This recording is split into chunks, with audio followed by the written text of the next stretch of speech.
12 News has just obtained the full body camera footage from a deadly police shooting in South Phoenix where an officer shot and killed the wrong man, and it happened right in front of his family. 12 News journalist Chase Golightly has been following this story for us, and you have these new details. Chase, what'd you see?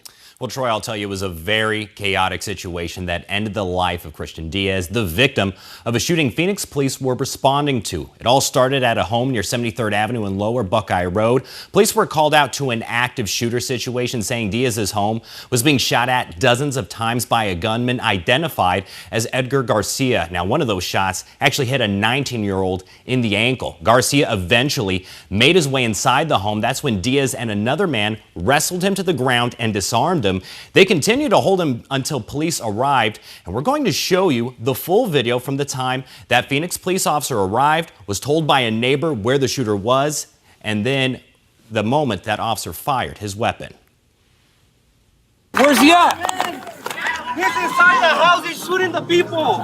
Just go in there. The shooter is inside of the house. He's in there.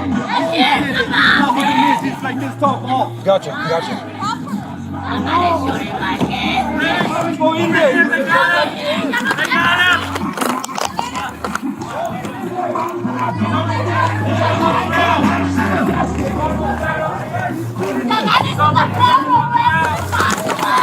Hey, show your hands. All of that was 38 seconds with the officer who has been with the Phoenix Police Department for 5 years shooting and killing Diaz instead of Garcia. Now, Garcia was arrested and taken into custody. Now, we also obtained the conversation that officer had with other officers shortly after the incident, learning they shot the wrong person. If we're gonna, dude, I thought he was stabbing him. God. No, Jason, it's a good shoot, man. It's a good shoot. If I had the shot, I would have done the same thing. You're good, man. You're good. I got you. The officer sounding frustrated, stating he believed Diaz, who was on top of Garcia, because remember, they were fighting with each other, he believed that Diaz was stabbing Garcia, leading him to think that Diaz was the suspect. Now, when we spoke with the Diaz family attorney, when that video originally came out, he said if the officer had taken his time, identified himself as police, and even got closer to where that fight was happening, you may remember in that video, he was pretty much standing in the street. He believes if he did those procedures instead, he believes that Diaz would still be alive today. They are now looking into potential legal action against the city. We're live in the studio. Chase Golightly, 12 News. All right, so Hector joins me once again for this case. What do you make of that video at first glance here? And obviously, should the officer have identified himself? Absolutely. I mean, I've seen hundreds of body cam videos where similar situations are coming, they're approaching very quickly. It's chaotic, right? We're going to give that to this officer, but he didn't identify himself. That would have potentially allowed Diaz to then pop up and say, hey, put my hands up. Right. It's not me. You know, and so he just simply from, quite a distance fired a shot into a house. Yeah, quite a distance. I mean, he still had to take a lot more walks, a lot more steps to the front of the house. 38 seconds from the time he got out of his car to the moment he shot. 38 seconds, is that long enough? He should have got, again, we can say shoulda, coulda, but here you have an officer who just doesn't follow proper protocol.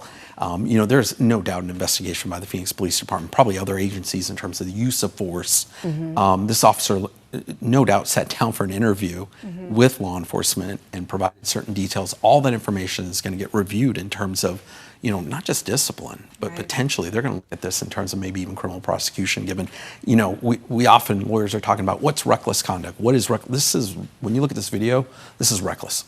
Well, especially when you hear that second part of the video. Yeah, I mean, you hear it from the officer himself. All right, so the family obviously saying that, they believe, or actually the attorney for the family, they believe that if the officer took more time to evaluate the scene, assess it more, right, gotten closer to the home, that maybe the outcome would have been differently. I think there are a lot of facts that go in. Listen, you feel for the family here, right? They were being burglarized and calling police for help, and then this happens. And so, but there are a lot of other factors that, that have to be evaluated before legal action can be brought. And, they're going to have to look at the reports that come out. There's very much so going to be additional body cameras that they're going to look at. And And so that has to play itself out before there's going to be any kind of, I assume, before there's a decision regarding bringing action against the city. Well, and I was going to say, too, we know DPS, they're the third party investigating this. Phoenix PD, they're doing their own internal investigation. What do you think the outcome will be? Well, again, too soon to say, but if I'm this, police officer, he's very likely getting his own criminal defense attorney at this point. Okay. All right. Hector, thank you so much for the insight on both those cases. We appreciate it.